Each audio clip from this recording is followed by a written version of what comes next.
Saludos, doctor Jaramillo. Somos el grupo número 3 y le presentamos nuestro trabajo de exposición Genética del hospedero y Farmacogenética del VIH. Bueno, empezamos con la introducción. El objetivo del trabajo es analizar cómo las variaciones genéticas del hospedero pueden modificar la probabilidad de infectarse, la velocidad de progresión de la enfermedad y la respuesta a los tratamientos antirretrovirales. La justificación se basa en que los seres humanos tenemos una alta variabilidad genética, es decir, diferencias naturales en el ADN. Estas variaciones explican por qué algunas personas pueden ser más o menos susceptibles al virus, porque la enfermedad avanza de forma distinta entre individuos y porque ciertos medicamentos funcionan mejor en unos pacientes que en otros. Comprender esto es importante porque permite avanzar hacia estrategias de manejo más personalizadas. En cuanto al esquema de la exposición, primero presento conceptos fundamentales y luego mis compañeros explicarán lo que es las bases genéticas y susceptibilidad, farmacogenética y terapias personalizadas, aspectos éticos, sociales y conclusiones. Ahora vamos con los conceptos de herencia y variabilidad genética. Antes de entrar a los aspectos específicos del VIH, es necesario aclarar algunos conceptos como la herencia, que es un proceso mediante el cual transmitimos características de una generación a otra, un gen, que es un segmento de ADN que contiene información para producir proteínas y regular funciones celulares. Un polimorfismo es una variación genética común que generalmente no causa enfermedad, pero puede influir en la respuesta a infecciones o medicamentos. Una mutación, en cambio, es un cambio menos frecuente y puede tener efectos neutros, beneficiosos o perjudiciales. Los tipos de variación genética más importantes incluyen los SNPs, que son cambios de una sola letra del ADN, las deleciones, donde se pierde un fragmento, y las duplicaciones, donde un segmento aparece repetido. Toda esta variabilidad tiene relevancia biomédica porque incluso pequeñas diferencias pueden modificar la función de una proteína, la respuesta inmunitaria o la forma en que metabolizamos los fármacos. Esto ayuda a entender por qué cada persona puede reaccionar de manera distinta frente al VIH y a su tratamiento. Genética del hospedero. La genética del hospedero se refiere a las variaciones en el ADN de cada persona que influyen directamente en cómo el organismo reconoce, responde y controla una infección. En el caso del virus del VIH, este enfoque es fundamental porque muchas de las diferencias en la evolución de la enfermedad están determinadas genéticamente. Por ejemplo, variantes que afectan la inmunidad innata o adaptativa pueden modificar la capacidad del sistema inmune para detectar las células infectadas o mantener la carga viral controlada.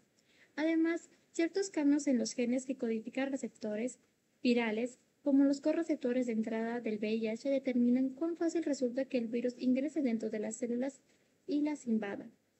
También existen variantes genéticas que influyen en el metabolismo de los fármacos, afectando la eficacia o la toxicidad del tratamiento antirretroviral. Todo esto enlaza directamente en cómo la medicina personalizada comprende la genética del hospedero, permite adaptar terapias y modelos de prevención al perfil genético de cada individuo. Ahora hablaremos acerca de las herramientas genómicas. Para identificar estas variaciones utilizamos herramientas genómicas que permitan analizar el ADN a una escala cada vez más profunda y precisa. El RT-PCR contribuye a estudiar la expresión genética y detectar variantes específicas asociadas a la respuesta frente al virus que he mencionado, que es el virus del VIH. La secuenciación de nueva generación permite examinar simultáneamente miles de regiones del genoma, revelando mutaciones raras o patrones genéticos que influyen en la susceptibilidad o resistencia al virus. A mayor escala, los estudios comparan el genoma de grandes poblaciones para identificar variantes asociadas a riesgo o protección. Gracias a esta metodología se descubrió la famosa variante CCR5 Delta 32, identificada en poblaciones europeas, que altera el correceptor CCR5 e impide la entrada del VIH a las células. Este tipo de hallazgos demuestran cómo la genómica no solo explica la diversidad biológica de las personas, sino que impulsa nuevas estrategias terapéuticas, diagnósticas y de prevención basadas en el perfil genético del hospedero. Buenos días, doctor. Yo me encargaré de hablarles acerca del virus de inmunodeficiencia. Empecemos observando la estructura del VIH. Aquí vemos que es un retrovirus de ARN con su genoma en el centro y la transcriptasa inversa indicada como PSST4, que permite convertirse ese ARN en ADN dentro de su célula humana. También podemos ver sus proteínas de superficie, la GP120 y la GP41, claves para la entrada del virus. Ahora, hablemos del ciclo de diagrama del VIH, el cual es la imagen que está en el medio. En este esquema vemos el ciclo completo. Primero, la GP120 se une al receptor CD4, como se muestra aquí, y luego al receptor CCR5 y CXCR4. Después, la GP41 permite la función, el ARN viral entra en la célula y ocurre la retrotranscripción. Ahora, hablemos de la fase de infección. En este gráfico se distinguen las tres fases. La fase aguda con un pico muy alto de carga viral, la latencia clínica donde la carga viral baja y se mantiene estable por años, y finalmente cuando los CD4 caen demasiado y aparece SIDA. Finalmente, en la última imagen podemos ver cómo el GP120 primero se une al CD4 y luego cambia de forma para interactuar con el CCR5. Si esta doble unión no ocurre, el virus no termina por entrar en el organismo. Por eso es un punto importante para las terapias. Ahora, hablemos de cómo la genética del huésped puede cambiar la infección con los factores genéticos. La primera imagen es la TRIM5-alfa. Es un efecto natural que puede unirse a la cápside viral y bloquear el ciclo. En humanos, su efecto es débil, pero en otros primates prácticamente detiene el VIH. Hablemos de la ApoBC3G, la imagen inferior. Este introduce mutaciones en el material genético del virus. Sin embargo, la proteína VIF del VIH, que está de color azul, la degrada para evitar ese daño. Finalmente, hablemos de la CCR2B641, la imagen donde se pueden ver los cromosomas. Este poliformismo del gen CCR2, el B641, se asocia a una progresión más lenta hacia el SIDA, y las personas suelen deteriorarse menos rápido. En resumen, la interacción entre el virus y la genética del huésped determina cómo progresa la infección, desde su entrada, su replicación y sus fases clínicas, hasta la acción de moléculas como el TRIM5-alfa, el ApoBC3G y variantes como el CCR2B641. Gracias. A mí me tocó hablar sobre los factores inmunológicos. En primer lugar tenemos el complejo mayor de histocompatibilidad humano, o conocido por sus siglas HLA. Este va a ser un conjunto de genes altamente polimórficos, cuya función principal es presentar antígenos a los linfocitos T. Esto va a permitir que el sistema inmunitario identifique células infectadas.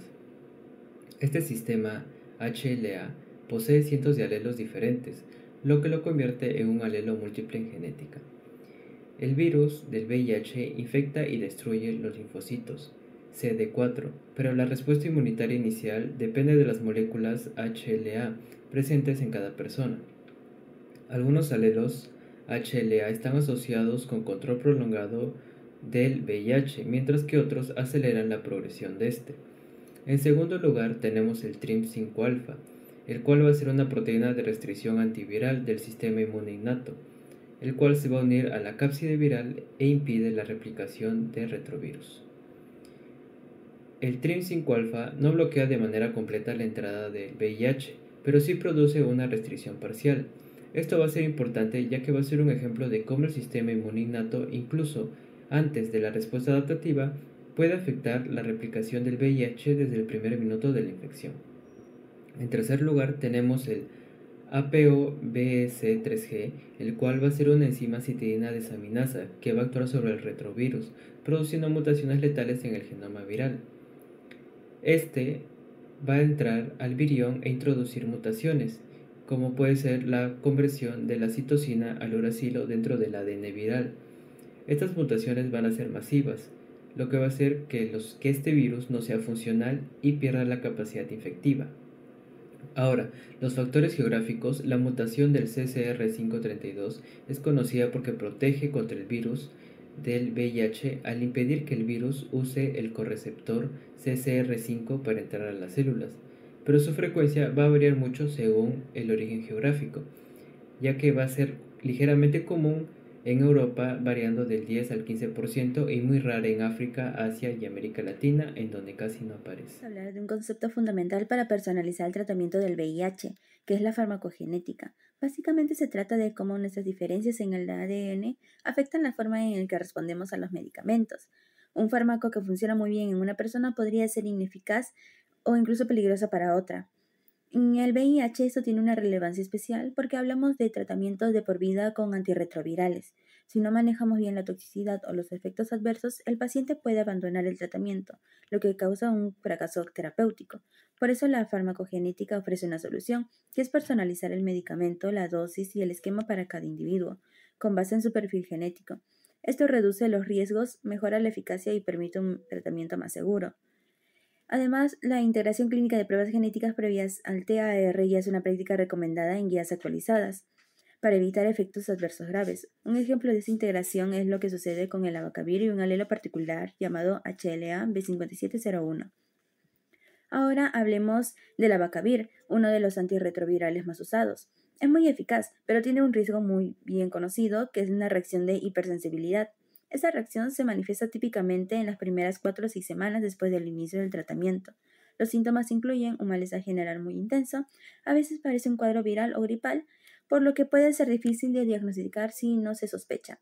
Si no se identifica a tiempo, puede dar a disfunción de varios órganos y ser potencialmente mortal. El culpable detrás de esta reacción es el alelo HLA B5701.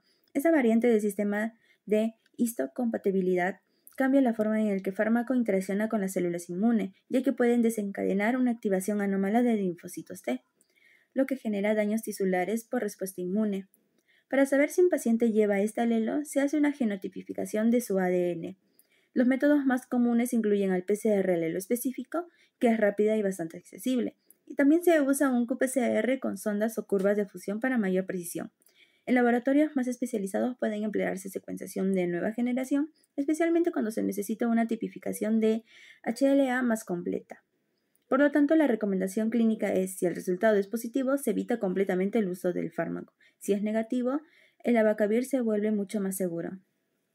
Continuando con la sección 3, veremos el caso del efavirenz. Como se muestra, su metabolismo y procesamiento depende de una enzima de tipo citocromo codificada por el gen CYP2B6. Esta enzima va a degradar a este fármaco en metabolitos primarios como el 6,8-hidroxiefavirenz. Pero hay algunas variantes genéticas, como el caso del alelo 6 de este gen, que va a disminuir la actividad enzimática, lo que es crítico, porque si la enzima no puede procesar el fármaco, este no se va a eliminar adecuadamente y va a comenzar a acumularse dentro de las células. Y como indica la tabla, esta acumulación está asociada con un incremento del riesgo de causar una toxicidad para el sistema nervioso central, y así también, y de mayor forma, de un riesgo de causar una lesión hepática inducida por drogas. Ahora pasemos del metabolismo al transporte. Centrémonos en el gen ABCB1, que codifica a la glicoproteína P, una bomba de flujo en las membranas celulares cuyo trabajo es expulsar a los antirretrovirales. La figura muestra un experimento. A mayor acción de esta bomba, habrá una menor retención del marcador. En cambio, cuando la bomba se inhibe, la célula retendrá más el pigmento y se teñirá más. Los polimorfismos del ABCB1 justamente pueden modificar la eficacia de esta bomba. Entonces, si la bomba funciona menos, el antirretroviral estará más tiempo dentro de la célula, lo que favorece indirectamente a la actividad antiviral y se asocia con una mejor respuesta terapéutica como indica la tabla. Iniciando la última sección, presentamos las implicaciones clínicas. Hoy, la genotipificación previa a la prescripción ya se usa para ajustar la terapia y evitar la toxicidad. A futuro, la NGS permitirá analizar múltiples genes al mismo tiempo y con mayor precisión. El reto es hacerlo accesible. Costo, infraestructura y falta de datos de ciertas poblaciones como la latinoamericana son algunos de los desafíos a resolver. Tenemos conocimiento que la investigación del VIH sigue enfrentando varios retos importantes. El primero, la gran variabilidad viral, lo que significa que el virus cambia constantemente. Esto obliga a crear inmunógenos más complejos para que las vacunas puedan reconocer diferentes variantes. A esto se le suma que armas pruebas diagnósticas muy sensibles pueden detectar anticuerpos producidos por vacunas experimentales, confundiendo estos anticuerpos por una infección natural. Otro deseo es que aún se han probado muchas vacunas sin existir una que genere una protección completa y estable sin generar dudas diagnósticas. Además, uno de los mayores problemas para registrar una cura es la latencia viral. El VIH puede integrarse en el ADN de ciertas células y quedarse apagado, entre comillas, sin producir virus. Esto se debe en gran parte a mecanismos epigenéticos, especialmente a la tensión del ADN en el promotor 5-LTR, que actúa como un virus silencioso. Este proceso funciona como un verdadero candado molecular, lo que hace difícil de reactivarlo o eliminarlo. Finalmente, la integración de la inteligencia artificial y genómica representa una gran oportunidad. Puede mejorar el diagnóstico, predecir riesgos e incluso estudiar la evolución del virus y ayudar a resolver mejores vacunaciones o vacunas, pero también requiere un manejo responsable de estos datos. Bien, ahora les voy a hablar sobre las consideraciones éticas. Cuando se trata de datos genéticos relacionados al VIH, es esencial considerar varios aspectos electrónicos. El primero es la privacidad genética, la información del virus, los estudios de resistencia o los análisis epigenéticos. Son datos muy sensibles y se filtran, podrían afectar no solo al paciente, sino también a sus pares o familia. Por eso se debe asegurar confidencialidad estricta con el paciente. El segundo punto es evitar el uso indebido de la información genética. Estos datos no deben utilizar para identificar rutas de transmisión sin permiso, ni para que empleados o seguros discriminen a las personas. Su uso debe ser exclusivamente clínico. También es fundamental el consentimiento informado.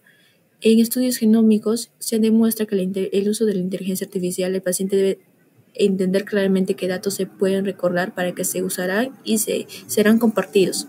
Asimismo, finalmente, al riesgo de estimación o discriminación, el VIH sigue siendo una condición muy estigmatizada y un mal uso de datos genéticos podría reforzar prejuicios hacia grupos o vulnerables o también generar la idea errónea de culpa por transmisión. Asimismo, por todo este trabajo debe hacerse un enfoque de derechos humanos, respeto y sensibilidad cultural. Bueno, cuando hablamos de pruebas genéticas como detectar HLA-B5701 o CCR532, no solo entran temas científicos, sino también de equidad y acceso. En muchos países desarrollados estas pruebas ya forman parte del manejo clínico. Sin embargo, en Latinoamérica su uso sigue siendo limitado por el costo, la falta de laboratorios especializados y la infraestructura es insuficiente. Esto genera una brecha entre quienes pueden recibir tratamientos personalizados y quienes no. Otro punto importante es la subrepresentación de nuestras poblaciones en estudios genómicos. La mayoría de los datos provienen de poblaciones europeas, lo que hace que algunos modelos de riesgo no se ajusten bien a regiones como África o Latinoamérica. También debemos considerar la estigmatización. El VIH ya es un tema sensible y añadir información genética puede generar miedo a la discriminación en ámbitos laborales, aseguradoras o incluso dentro de las mismas comunidades. Por eso es esencial garantizar consentimiento informado y proteger la privacidad genética.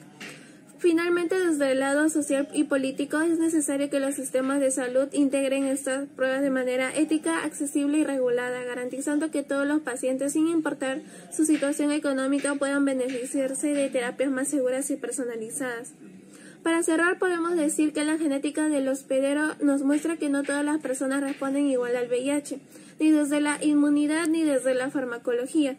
La variabilidad genética explica por qué algunos individuos progresan más rápido a SIDA, por qué ciertos tratamientos funcionan mejor en unos pacientes que en otros y por qué existen reacciones adversas graves como la hipersensibilidad a la vacania. La farmacogenómica aplicada al VIH demuestra que la medicina puede ser más segura si adaptamos las terapias al perfil genético de cada persona. El ejemplo más claro es el test de HLA-B5701, que prácticamente eliminó una reacción adversa que antes era muy frecuente. Sin embargo, la genética no solo es un avance científico, también es un recordatorio de que la salud requiere equidad.